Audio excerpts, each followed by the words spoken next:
Salut et bienvenue sur Anakaland. Aujourd'hui on plonge dans l'univers glacial et terrifiant de Alien. Pourquoi? Eh bien tout simplement car la saga revient en force avec des projets qui pourraient bien marquer un nouveau tournant dans la franchise. Avec le succès commercial d'Alien Romulus qui a redonné un coup de boost à la franchise après le naufrage de Covenant, la Fox, enfin Disney, a décidé de passer à la vitesse supérieure. On parle ici de 2 nouveaux films, au moins 2 nouvelles séries et même d'un jeu vidéo qui devrait ravir les fans. Car oui, c'est confirmé, apparemment une suite directe à Alien Isolation est en production et qui pourrait donc enfin répondre à nos questions sur Amanda Ripley. Dans cette vidéo, je vais faire une sorte de bilan de toutes ces annonces et on parlera des origines, des ambitions de ces nouveaux projets, des défis liés à la cohérence de l'univers et on imaginera où tout ça pourrait nous mener. Vous saurez tout, peut-être sur la série Alien Earth, le prochain film de Fede Alvarez et même cette mystérieuse série animée qui est en développement. Je vous donnerai également des théories croustillantes sur ce que cet Alienverse pourrait nous réserver. Et bien sûr, on prendra le temps de discuter des implications d'un tel foisonnement pour la saga. Est-ce que Disney va réussir à réanimer Alien en respectant son ADN, ou est-ce qu'on risque une overdose à la Star Wars ou Marvel? Et comme toujours, j'aimerais beaucoup entendre vos théories et attentes en commentaire. Quel projet vous hype le plus et quel rêve avez-vous pour le futur de cette saga culte? D'ailleurs, si ce n'est pas déjà fait, je vous invite à aller voir ma précédente vidéo sur la saga Alien, où je me suis attaqué à un sujet pour le moins audacieux, les symboliques pour adultes dans la saga Alien. Alors oui, cette vidéo a été un peu mise de côté par YouTube, rien d'étonnant vu le thème abordé, mais elle mérite vraiment votre soutien, surtout que j'en suis plutôt pas mal fier. Alors s'il vous plaît, allez lui donner de la force avec un like et pourquoi pas un commentaire. Merci d'avance. Dans cette analyse, j'avais exploré les références explicites du film originel avant de les comparer avec celles du dernier opus, qui n'avait pas hésité à en remettre une bonne grosse couche à ce sujet. Et la suite de cette vidéo, la deuxième partie, elle arrive bientôt si tout va bien. Je me concentrerai alors sur les autres films et sur l'évolution parfois troublante de ces thèmes dans la franchise. Merci beaucoup, et c'est parti!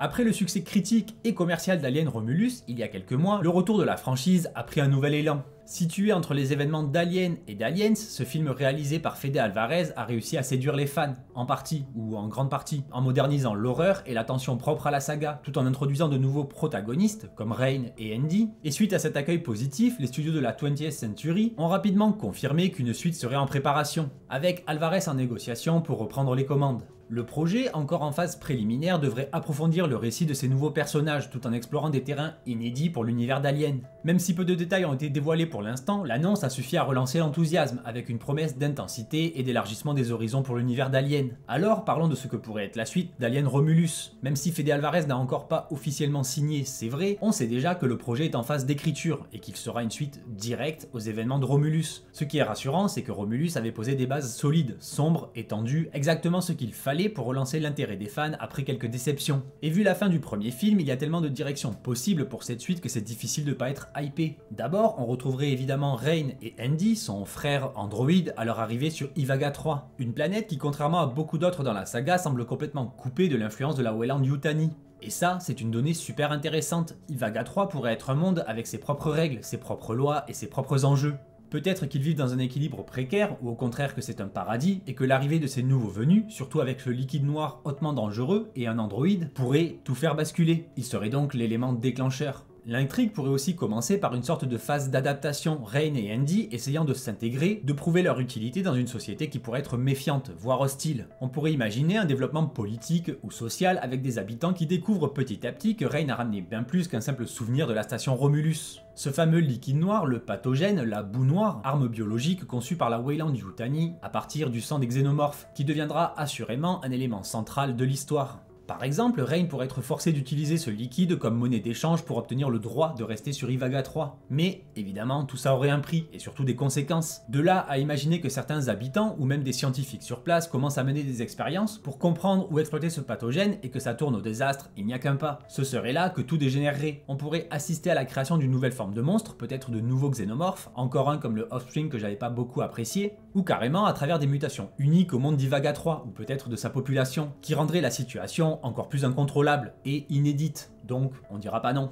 Ce qui est fascinant avec cette idée, c'est que même si cette planète finit complètement envahie par les xénomorphes ou d'autres créatures encore plus horribles, cela ne bouleverserait pas la continuité de la saga. Ivaga 3 est isolé de la Weyland-Yutani, et les trajets stellaires prennent des années. Et donc si personne ne survit pour transmettre l'information, et soyons honnêtes, on sait que c'est souvent le cas dans Alien, la compagnie Weyland ne pourrait jamais être au courant. Du coup, tout resterait cohérent avec la chronologie qu'on connaît, sans toucher aux événements d'Aliens ou des films suivants.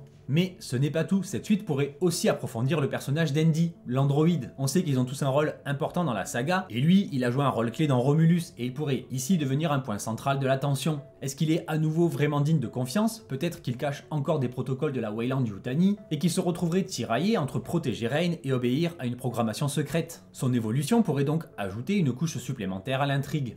Et si Fede Alvarez revient à la réalisation, on sait qu'il n'hésitera pas à pousser encore plus loin le côté horreur et claustrophobique, et surtout bien dégoulinant. On peut imaginer des xénomorphes encore plus vicieux, traquant leur proie dans des environnements encore plus oppressants, comme des cavernes, une végétation luxuriante ou des installations abandonnées sur Ivaga 3. Il pourrait aussi jouer sur un contraste saisissant entre l'apparente tranquillité de cette planète et la terreur absolue qui s'y développerait d'un coup, et pourquoi pas carrément dans l'ombre alors que personne ne soupçonne rien. Et surtout, s'éloigner du carcan de la Weyland et de ses diverses installations serait aussi l'occasion de limiter les références et le fanservice, qui n'ont pas plu à certains dans le film, je sais. Mais maintenant qu'il nous a prouvé qu'il en était capable, laissons-lui la liberté d'explorer sa propre version de l'univers. Enfin, il reste une question intéressante. Est-ce que cette suite pourrait inclure un lien, même subtil comme dans le premier, avec les ingénieurs ou la trilogie de Ridley Scott? Un clin d'œil aux origines des xénomorphes à travers la boue noire pourrait enrichir le lore sans trop en révéler, et ça nous amènerait enfin quelques réponses. À moins que le prochain projet dont je vais vous parler ne voit réellement le jour. Et là, on aurait normalement toutes nos réponses. Mais faire le lien serait un moyen de relier l'ensemble sans que cette nouvelle branche de l'histoire ne devienne trop dépendante du reste. Bref, Alien Romulus 2, ou quel que soit son futur nom, a un potentiel énorme, que ce soit pour approfondir ses personnages, explorer de nouveaux environnements ou introduire des idées inédites sur les xénomorphes et le pathogène noir. La question c'est uniquement, est-ce qu'on aura encore une suite plus intense et brutale, ou est-ce que le film osera prendre une direction complètement différente? Et surtout, est-ce qu'on risque pas d'être déçu? Qu'en pensez-vous? Quel est le chemin qui vous semble le plus prometteur pour la saga? On passe ensuite à ce qui est peut-être la plus inattendue des nouvelles qui viennent de tomber. Une annonce intrigante pour l'avenir de la saga. Le retour potentiel de Ridley Scott pour conclure la trilogie entamée avec Prometheus et Alien Covenant. Selon des rumeurs persistantes, le réalisateur sera en discussion avec 20th Century Studios pour reprendre sa trilogie préquelle interrompue. Et franchement, c'est un projet qui me fait rêver. Depuis des années, certains fans attendent une suite qui apporterait enfin des réponses aux nombreuses questions laissées en suspens, et surtout qui permettrait à Scott de réaliser pleinement sa vision. Si le studio le laisse faire cette fois, et s'il est bien accompagné à l'écriture, car l'idée d'un retour de Scott dans la franchise est prometteuse, mais également un peu risquée. Après le succès très mitigé de Covenant, le réalisateur aurait à cœur de livrer un dernier chapitre à la hauteur des attentes, mêlant philosophie, horreur et grand spectacle, comme Prometheus. Et dans ce cas, j'achète. Bien que peu de détails aient fuité, j'espère une vision aboutie qui réconcilierait les thématiques des ingénieurs et des xénomorphes avec l'univers établi par les films originaux. Et s'il réussit aussi à réconcilier les fans de la saga et à mettre tout le monde d'accord, ça serait cool aussi. Ridley Scott lui-même a affirmé que Covenant offrait la meilleure option pour une suite. J'ai pas la citation exacte, mais en gros c'est ça. Et contrairement à ce que certains articles spécialisés récents ont voulu faire croire, il a pas tort. Au contraire, il a même raison. Il faut reconnaître que le potentiel narratif est énorme. David, 2000 colons cryogénisés, des embryons de xénomorphes, bref, une base plus qu'intrigante pour continuer son exploration du pouvoir créatif et destructeur. Les possibilités seraient vertigineuses, que ce soit dans l'horreur psychologique ou même l'épique à grande échelle. Imaginez par exemple une immense bataille entre ingénieurs et xénomorphes. Scott a également partagé son regret de ne pas avoir été plus impliqué dans la gestion de la franchise depuis Covenant, ce qui a laissé le récit en suspens depuis 2017 et après le rachat de la Fox. Mais là, comme Disney a envie de se refaire de la thune, c'est reparti. Un potentiel troisième volet pourrait donc approfondir les thèmes de la création, les limites de la divinité et l'affrontement entre David, les ingénieurs et les xénomorphes. Le réalisateur avait déjà indiqué que Prometheus devait mener à Alien en 3 films, mais des révisions par la Fox ont alors réorienté Covenant vers une approche plus centrée sur les créatures iconiques au détriment des questions philosophiques et du mystère des ingénieurs, qui avait du coup été à moitié abandonné. Si elle voyait le jour, cette suite pourrait marquer un retour à la vision initiale de Scott pour ce préquel, en explorant davantage les ingénieurs et leurs intentions envers l'humanité. Ça offrirait une conclusion plus substantielle et cohérente à l'arc de David, qui incarne les ambitions et les dangers du pouvoir créateur mal maîtrisé. Le personnage de David, incarné magistralement par Michael Fassbender, est au cœur de cette saga. Dans Prometheus et Covenant, il a évolué d'un simple androïde à une figure presque divine, obsédé par la création de sa propre espèce. Il est devenu à la fois symboliquement le père des xénomorphes et une menace existentielle pour l'humanité. Car, dans le fond, qu'est-ce qui l'empêcherait de revenir sur Terre et de tout anéantir, se soldant par la Terre en ruine vue à la fin d'Alien 4. Et donc, une suite centrée sur lui pourrait offrir un véritable point culminant, à travers une confrontation où David ferait face aux conséquences de sa quête démesurée. Imaginez une guerre totale, David et ses xénomorphes d'un côté et les ingénieurs de l'autre. Et peut-être avec des révélations sur des forces encore plus anciennes et puissantes. Et pourquoi pas carrément si on est fou les Predators. Mais blague à part, ce serait l'occasion parfaite pour Scott d'explorer des thèmes comme la création, la destruction et les limites de l'hubris, et d'enfin aller au bout de son idée. David a voulu jouer au dieu, mais pourra-t-il contrôler ce qu'il a engendré? Cette question, profondément enracinée dans la franchise Alien, pourrait offrir une conclusion poignante et fidèle aux thématiques de Scott. Un autre axe important serait de revenir à l'idée initiale de Prometheus, explorer les origines de l'humanité à travers les ingénieurs, ces créatures fascinantes à l'origine de la vie sur Terre, et des xénomorphes, qui restent encore largement inexpliqués. Où sont-elles? Que sont-elles devenues? Et quels secrets cachent-elles? Cette suite pourrait donc répondre à des questions majeures. Le monde natal des ingénieurs pourrait aussi devenir le théâtre d'un conflit galactique entre créateurs et création, avec David, pris au milieu, incarnant à la fois l'humanité et sa propre folie destructrice. Sauf que pour que cette suite fonctionne, il serait crucial que Ridley Scott s'éloigne le plus possible de Covenant pour revenir à l'essence de Prometheus. On se souvient que ce film, malgré ses défauts, avait une ambition particulière, s'éloigner du simple xénoporn pour proposer une vision plus philosophique. Covenant, bien que visuellement intéressant, s'est trop centré sur les xénomorphes au détriment des thématiques profondes et du lore des ingénieurs, qui faisaient tout l'intérêt de cette série. Une suite, en revanche, pourrait enfin rectifier le tir, explorant des concepts plus larges. Imaginez un film où David, après avoir créé une reine xénomorphe et où sa propre civilisation se confronterait à ses limites. Que ferait-il alors de ces 2000 colons, ramenant encore un peu de profondeur à l'univers, qui s'éloignerait de l'horreur basique? Et malgré la déception récente de Gladiator 2, je reste optimiste quant à cette ultime tentative de Ridley Scott pour se réapproprier Alien. S'il parvient à éviter ses erreurs passées dans Covenant et s'inspire des leçons tirées du développement de Romulus, cette conclusion pourrait devenir l'un des chapitres les plus mémorables de la franchise, en bien comme en mal. Une chose est sûre, Ridley Scott a encore beaucoup à raconter. Ce projet, s'il voit le jour, pourrait marquer un retour aux sources tout en ouvrant de nouvelles perspectives pour l'univers. Et honnêtement, après toutes ces années, j'avoue que j'ai envie de voir ce qu'il pourrait accomplir avec une telle opportunité. Mais ce serait probablement aussi sa dernière chance. Mais vous, que pensez-vous de cette idée de suite? David mérite-t-il une conclusion digne de ce nom? Et surtout, aimeriez-vous que Ridley Scott explore davantage les mystères des ingénieurs? Donnez-moi votre avis dans les commentaires et partagez vos théories sur ce que pourrait être ce dernier chapitre.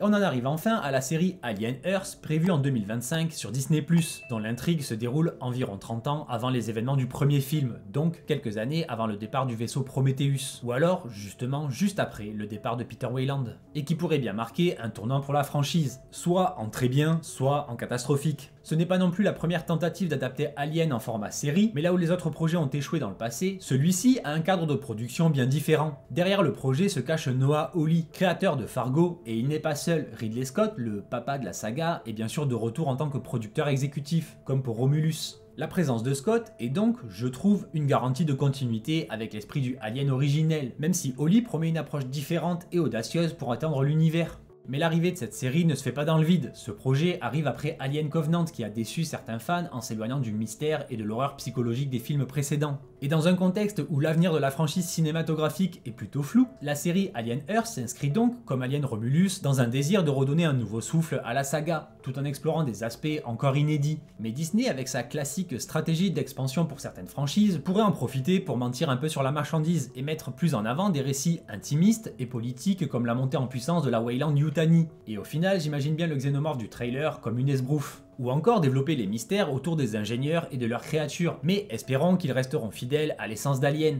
Mais par rapport à Disney+, on pourrait quand même se demander si la plateforme va jouer la carte de la grande masse en rendant la série plus accessible à un plus grand nombre, tout public, ou si elle restera fidèle à l'aspect horrifique et mature des films. Et c'est peut-être dans ce cadre qu'une série comme Alien Earth pourrait enfin combler les attentes des fans, en explorant des zones d'ombre de l'univers sans dénaturer ce qui a fait le succès des premiers films, à condition, là encore, que Disney ne fasse pas n'importe quoi. Mais encore une fois, on pourrait être agréablement surpris, et rien que son titre est intriguant. Imaginez les xénomorphes débarquer sur Terre pour la première fois change complètement la donne. Jusqu'à présent, l'univers d'Alien s'est toujours déroulé dans des lieux reculés, comme des vaisseaux spatiaux ou des colonies isolées, à l'exception de la fin coupée du 4 qui devait justement ramener Ripley sur une Terre dévastée. Ces environnements claustrophobiques accentuaient la terreur, où l'humanité se retrouvait face à une menace inconnue, sans aucune chance de s'échapper. Mais transporter cette tension sur notre belle planète bleue pose de sérieux défis pour respecter la continuité établie par la saga. Dans les films, notamment Alien et Aliens, les xénomorphes sont perçus comme une découverte inédite et terrifiante. Ripley est censée être la première à les avoir rencontrés et à avoir survécu.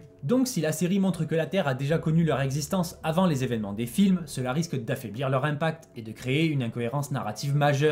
Mais pour éviter les pièges, notamment ceux de redondance avec les films, Alien Earth pourrait adopter une approche plus subtile. Plutôt que de mettre en scène les xénomorphes eux-mêmes, la série pourrait explorer des éléments connexes, des artefacts d'ingénieurs, des restes d'expériences biologiques ou des événements inexpliqués qui laisseraient entrevoir une menace plus grande, comme avec le cadavre d'un xénomorphe par exemple. Ce choix permettrait de maintenir le mystère tout en enrichissant l'univers, et sans contredire ce qui a été dit dans les films. En restant focalisé sur des histoires humaines ou politiques, comme les débuts de la Weyland Yutani et sa montée en puissance, la série pourrait construire une tension narrative tout en respectant l'idée que la véritable menace des xénomorphes reste à venir. De plus, si l'existence des xénomorphes est gardée secrète par une poignée de personnes influentes dans la série, cela pourrait renforcer certains aspects du lore. On pourrait notamment imaginer que la série expliquerait comment la Weyland Yutani a acquis son obsession pour les xénomorphes et les ingénieurs. Cela donnerait du poids aux motivations de Peter Weyland lorsqu'il finance son expédition dans Prometheus, cherchant désespérément à rencontrer les créateurs de l'humanité et à leur demander l'immortalité. Cette connexion renforcerait la cohérence interne de la franchise tout en ajoutant de la profondeur à un personnage qui symbolise déjà la démesure humaine, faisant aussi le lien avec l'ordre reçu par le Nostromo d'aller chercher la créature sur LV426, et ainsi la boucle serait bouclée.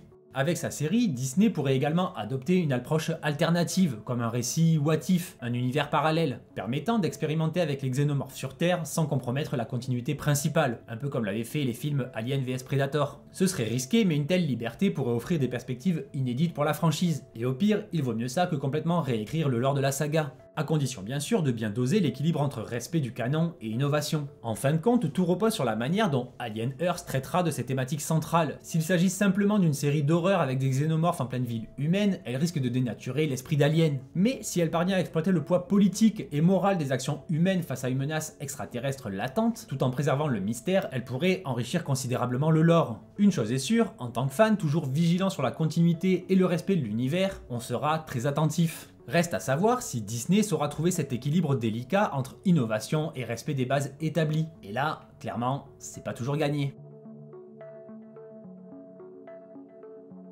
Enfin, très rapidement, car on n'a encore que très peu d'infos vérifiées à ce sujet, mais il semblerait qu'une série d'animation Alien se profile aussi à l'horizon. Et elle pourrait bien, elle aussi, changer la donne pour la franchise. Bien qu'il n'y ait pas encore d'annonce concrète sur l'intrigue, les rumeurs suggèrent qu'elle pourrait offrir une perspective unique, loin des vaisseaux spatiaux et des environnements classiques. L'idée serait de partir sur un format plus visuel, explorant des zones inexplorées de l'univers Alien, comme avaient pu le faire les nombreux comics. Et ça, pour le coup, avec une belle animation, ce serait une pépite. Cette série d'animation pourrait par exemple se concentrer sur les origines des xénomorphes, ou même faire le lien avec les Predators, qui sait, ou offrir un éclairage différent sur des événements majeurs de la franchise, mais si et seulement si elle reste fidèle au côté horrifique et mature de l'univers.